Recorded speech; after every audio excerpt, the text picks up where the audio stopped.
All right, so this week on Eat Like a Local legend. So there's very few people that cook in the city that make me really, really nervous. And Anita has always been that because it's out of respect. She's just an amazing human being. She's an amazing chef. She cooks what she wants to eat with the ingredients she wants to use, does it her way.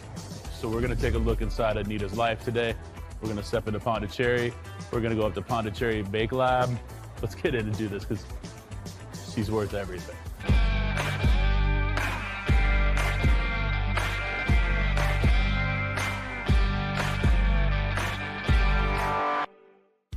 Anita, how are you? Good, how are you? So, Pondicheri Bake Lab, Yes, which is upstairs from the restaurant. correct. There's not many people in the city, in this industry, that make me nervous.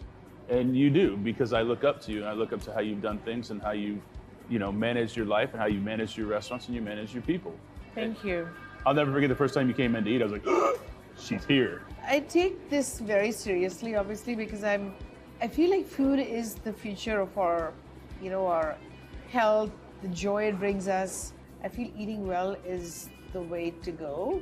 And that doesn't mean eating healthy only. As you can see, I eat lots of food that is filled with butter and, all the goodies. I feel like this is pretty healthy.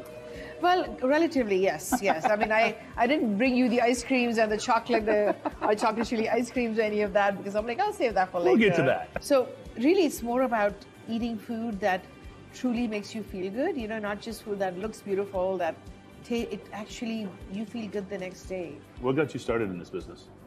So I didn't ever think I would open a restaurant, but I hated the way Indian food was represented in the US. I feel like it was just this one genre of food, 3 different curries and tandoori chicken and naan, and people thought that was Indian food. And I was like, no, I know there's so much more to this cuisine. And I knew what I had grown up eating. I knew what I had seen made in my family and friends' houses, and how incredibly regional Indian food is. Every region of India uses spices differently.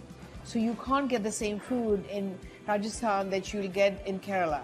It is so different. Yeah. And I wasn't trying to bring all of it here, but I've slowly meandered my way through all the regional dishes, and I travel to India a lot, regularly. And I want to go taste it from the people that have created this food to be able to make versions of that to me are palatable here. When you say eat like a local, well, that is so important because we should be eating food that is grown around us. So we should be eating food that the farmers around us grow. And I do my best to support. Almost every farmer in town has my cell number. And they know if they text me, I'm never going to say no. I'm going to say, whatever you have, I'll take it. Up here, you package a lot of things, you can a lot of things, you jar a lot of things. Right. For that specific purpose, Exactly, I'm sure. Exactly. Because just walking through here and there's your everyday masala, and Yeah. then you've got your sauces and tomato sauce and things like all that are prepared and ready to go. I can make the sauces that you can take a piece of Pondicheri home. I feel like there's so much bad food out there. Buy something real. Don't buy stuff with preservatives and chemicals. Everything we sell and make is made here. So what was your first restaurant? Indica, a tiny little cottage. 2001 we opened it. And It was delicious. it was to me like a real journey getting into the business. And I'll tell you what, that's 22 years, 23 years now. I'm still excited to walk into Pondicheri every morning because every day I want to come here and do something different, something new. And with food, the possibilities are just endless. You've got Pondicheri downstairs, Yes. and then you've got the Pondicheri Bake Lab upstairs. When you first sat down and started thinking about a business plan for Pondicheri, how did that come about? This was never a part of that. Yeah. It was only the downstairs, which I really wanted to take Indian food from the streets and homes and put that on a menu. That was my goal downstairs, that how do I take the cooking of my aunt, my mother, just street cook, how do I put that on a menu? That was the plan downstairs, that I wanted to be modern and edgy and not just be kind of a Indian place with what you would expect.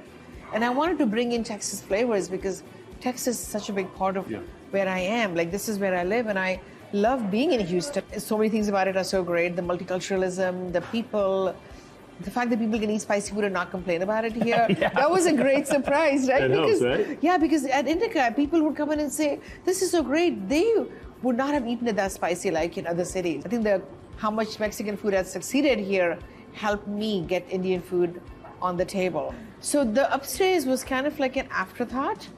And then I'm the kind of person that likes to jump in and then figure out how to swim. So that usually works. It doesn't always work, but it did work here.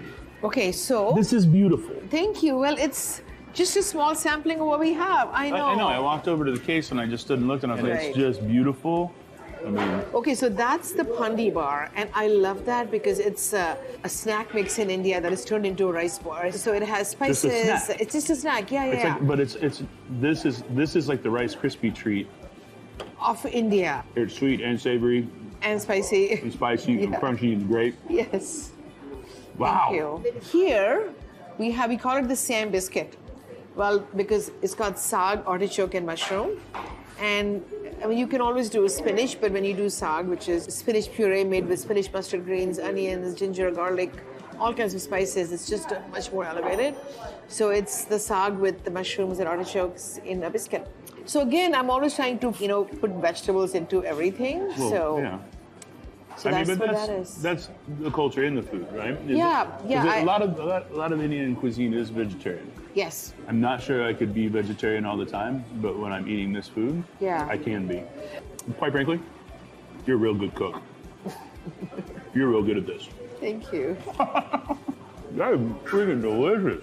I walked across this at a store and really just got giddy about it. Thank you. And it is such a well-written book. I And spent it's- 10 years on that book. Well. Way too much time. Yeah, that is a lot of time on it. I mean, if you're even interested in the culture, Indian culture and food, this is your be-all and all, really. One of them. Thank you. Right, this is a must-have on the shelves. It's beautifully done. Good job. Thank you. We have a vegan croissant that I want you to A try. vegan croissant. Yeah, we've been working on that for a long time. Yeah, I know. Yeah, let's talk about a vegan croissant for a second. Yeah. Because technically croissant is flour and butter. Yeah. And so definitely not in the vegan world by any means. Right, right. But this, And this is, I put saffron in here. The flavor in here is saffron. A few pistachios in there and chocolate. if, in life you choose to be vegan, like you miss out on these kind of things, That's delicious. If it's not doesn't happen. delicious, it's not going to make it anywhere. That's really good. Thank you. I mean, really good. This is the chickpea chilla Chilla. with So, the tomato soup. A chickpea crepe. Chickpea crepe, slightly fermented, pumpkin seeds. Inside I just sauteed local greens. And then that is some cumin yogurt and pumpkin seed oil. And this is one of your favorites. One of my favorites, yeah, for lunch, yeah. I mean, this is like a little warm salad inside of a crepe. This is exactly what it is, yeah. To me, I don't want to just eat greens, I want something tasty with the greens. So this kind of, it hits all those Well, greens are for me. delicious. Yeah, I know, it's really tasty. And you eat this a couple times a week, huh? Yep, I can see why. yeah. What other stuff are you doing in here? What is all this? These are all our cakes and for people's pastries and stuff, yeah. So wait, this is like, I can order all these? Yeah, you can order all these, yeah. That's right. And butter Look chicken at this, butter kolaches. chicken kolaches. It's in the book, look at this. I'm not talking about it, but I'm talking about it. Snacks everywhere, sweets everywhere. I mean, this is beautiful, beautiful. But then all of this, but Have you ever had the eggplant pickle? I like eggplant. You will. pickle. Oh, it's the best thing here is the eggplant pickle. I mean, but also to walk in and The just red be like, sauce, yes. You can put this in anything. Yes. and then all of the spice kits. Yes, these are all our masalas and I mean, this is like, you're talking about ocean masala, barbecue masala, coffee masala, pop Chai. masala. What is pop masala? pop is to just throw into oil and fry the spices or pop the spices. There's another word for that, right? Tadka. Tarka. Yeah. So that's where tarka dal comes from. Yeah, tadka, exactly. Right. What is right, Empire right. masala? Empire masala is actually like the butter chicken sauce, Okay. but without the dairy. This is it's like coconut, tomato, garlic, ginger, a lot of spices. You can make So I can any come kind in, just get my chicken at the and get the Empire masala and and you're just throw it in done. there. You're done. That's it. That's all you need. That's about as easy Yeah. cooking as you Yeah. can possibly get. Throw a little apple pickle in there. Yeah, on a sandwich. Yeah. A ham sandwich, apple pickle, amazing. Get out of here. Upstairs is where Is the the magic miklat. happens. Exactly. This is the beauty. Exactly. All great things that Pondicheri start up here. This is awesome. What to order at Pondicheri Bake Lab? Get the Sam biscuit, the Pondi bar, and then just get it because you owe it to yourself, the vegan croissant. All right, let's go downstairs. hit us up on Instagram at EatLikeALocalTX. Tell us what you're eating. We want to come see what you see. All right?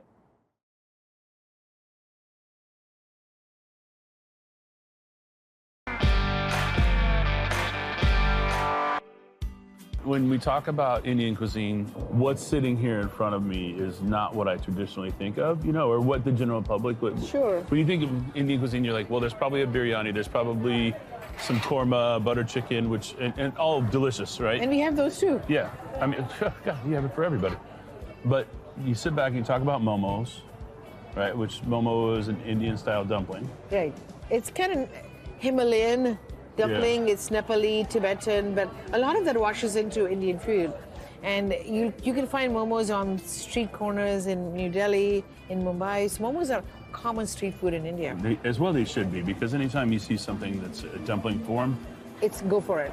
I'm in. And Exactly. this is part of the vegetarian and vegan menu. It's a mushroom momo made with morels from Kashmir, and then maitake and shiitake mushrooms from here. So morels and shiitakes? Yeah, and creminis. Huh. And we just cook all that down and mash it with some spices and onions and stuff, and that's your stuffing. And then there's on the bottom, there's like a peanut sauce that we serve it with. So That's awesome. And then a beet soup. That beet soup is like, I was on a beet journey years ago, and I finally came up with that soup. I had that at Indica too. And it's something that I also eat like almost every day, if not every other day. Like that's like my Put lunch. this over here then. Yes, Because thank you. it's the one thing that you said, like, and we've had this conversation about just roasting a beet doesn't make it delicious. No. Right, it helps it out for Yeah. sure, but it takes a lot to get there. Yes. This wasn't the first run at this, I'm sure. No. And finally, when I arrived at this recipe, I never looked back. That was it. I was You done. found it, right? I found my beet nirvana. I want to try this because it's just, Yes, please. it's got all the crunchies. Yes. I definitely see why you stopped. Yeah. That's delicious. Yeah. And the soup is vegan too. We throw some goat cheese, but You don't have to do that. you don't have to do that, no. Yeah. But the spice level and the textures and everything into it is really delicious. Thank you. And then, so this is just a This is our delicious little Pondicheri salad, yeah. So it's known as the Pondicheri salad. Yep. So it's got I lots of... have not changed this from day one, 13 years going. It has mung sprouts, which are, fermented and sprouted. Pumpkin seeds, currants, pickled carrots, local greens, cabbage. And let me say, this is what makes a salad really delicious, Yeah. is all the goodies that go into it. And traditionally, you're like big chunks of cheese and croutons and this and that, but this gives you all Doesn't of need the that, yeah. deliciousness without it. And that's what you put in front of somebody on Tuesdays Before we give them the chicken salad, the fried chicken. for a big old fried chicken, which, Exactly. again, didn't see that coming. But you have chicken and waffles on the menu on Tuesdays. Yes. Walk me And now through this that's a thought process. waffle made with dosa batter. So we call it the dwaffle. We've actually trademarked that word. The dwaffle. That's awesome. The dosa waffle. And it's, what a dosa is? It's a crepe. Yeah. And one day, sitting around with ideas in my brain, I poured this waffle. My son had just given me a waffle maker as a gift. Hint, hint, make waffles for me, Mom. And I poured the dosa batter in there. I was like, oh my God, it's amazing. So that's kind of how the whole thing started, just from... So this is dosa batter done in a waffle maker. Exactly. It's gluten-free, naturally fermented. It's so tasty. Because you know what I normally don't want? Is a waffle. You don't like waffles? Not traditionally, but this, I want this. Yeah, me too. And then look at this. Lush lassi. Oh my God, A yeah. lush lassi. So traditional lassi, mango, and then this is... With the rum. And this is with coconut milk. It's not made with yogurt. So coconut This is milk, dairy-free. mango or no? Yes, coconut milk, mango, and rum. Rum and cardamom. And rum Yeah. and cardamom. And chili, a chili rim. Yeah. Salute. Cheers. I know. Before we get into the Texan tally. Oh, wow. Yeah. I know, that's good, no?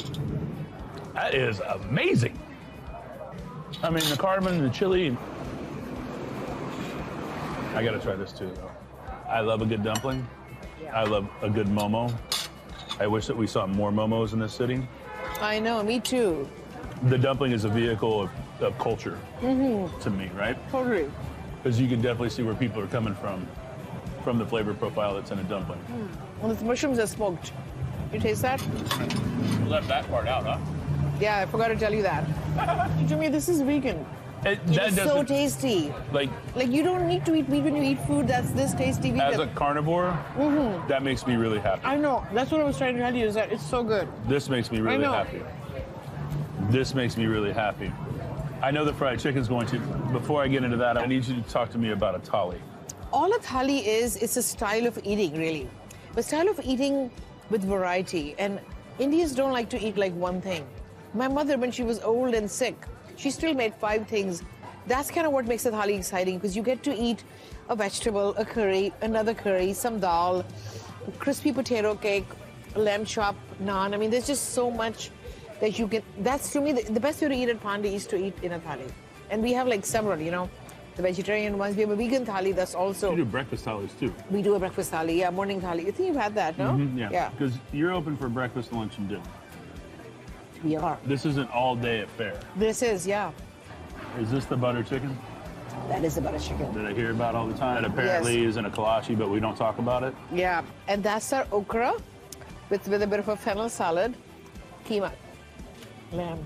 That keema, we grind our own meat, but with the meat we grind celery and mushrooms.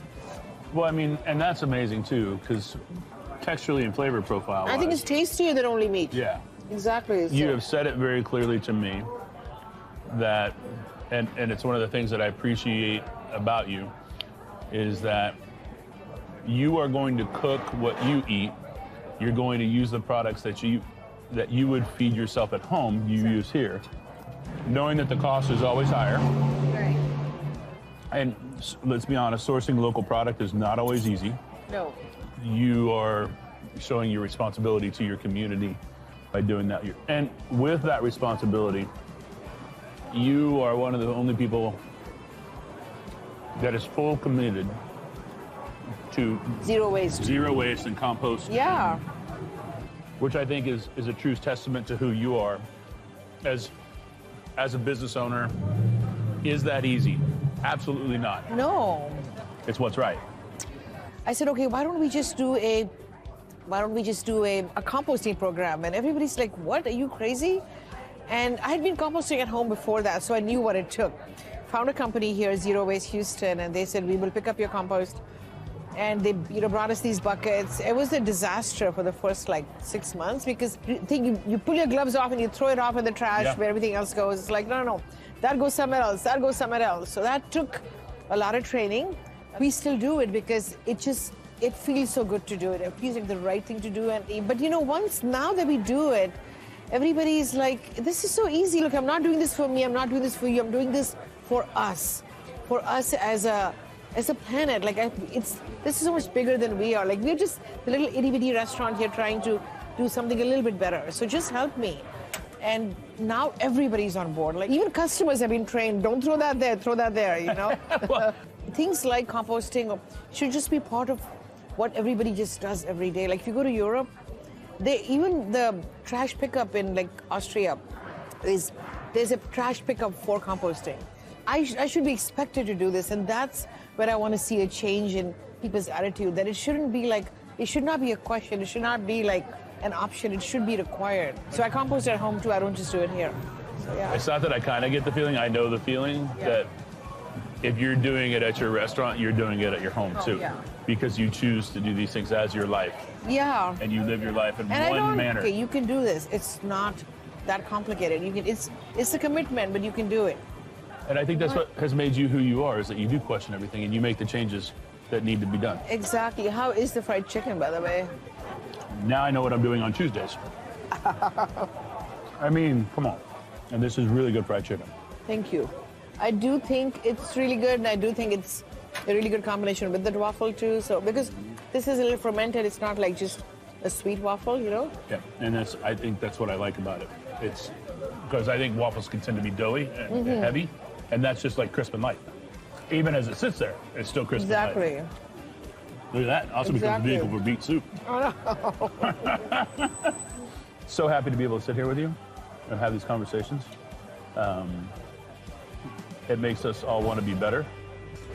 All right, what to get at Pondicheri? Downstairs. The mushroom momos, grab a thali, no matter if you're breakfast, lunch, or dinner. Tuesday fried chickens. Don't skip the beet soup. You definitely owe it to yourself for a lush lassi. Coconut, mango, chili, rum. Heck yeah. So we got to sit with Anita, have a conversation, eat some delicious things, but now it's time to go back up to the bake lab because I saw an ice cream case and I might need to get some cookies to go. Lindsay will be very happy with me if I do. So let's go up there.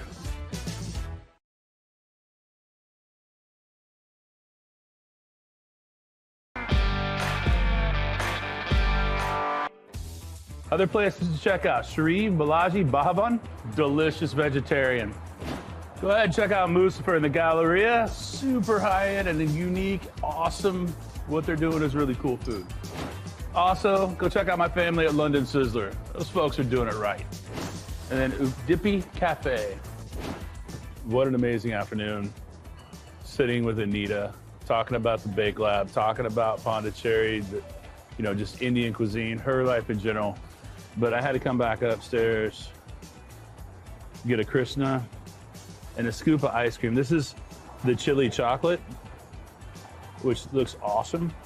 And then a golden soda, which is super lemony, tart, delicious. But this, I wasn't expecting that much chunk in it, which I'm super happy about. Big piece of chocolate, but I heard her talk about the chili chocolate. I didn't know what she was talking about, and I saw this. I was like, must be it. I'm glad I listened. That's fantastic. So in the middle of Kirby and Westheimer, in the middle of the shopping center, there's Pondicheri and Pondicheri Bake Lab. We're checking out the story itself, but the food alone. When you find a chef that is not only cooking what she cooks at home for herself, she's cooking for her guests, and you just don't see that too often. So check it out. All right, what's next? Hopefully more ice cream. That's good. Is it a kolache? Is it a klobasniki? It's in a kolache, yeah. Kolobnisnik. Whatever. Ah. Sorry, Yes. Chris. I love doing that to you.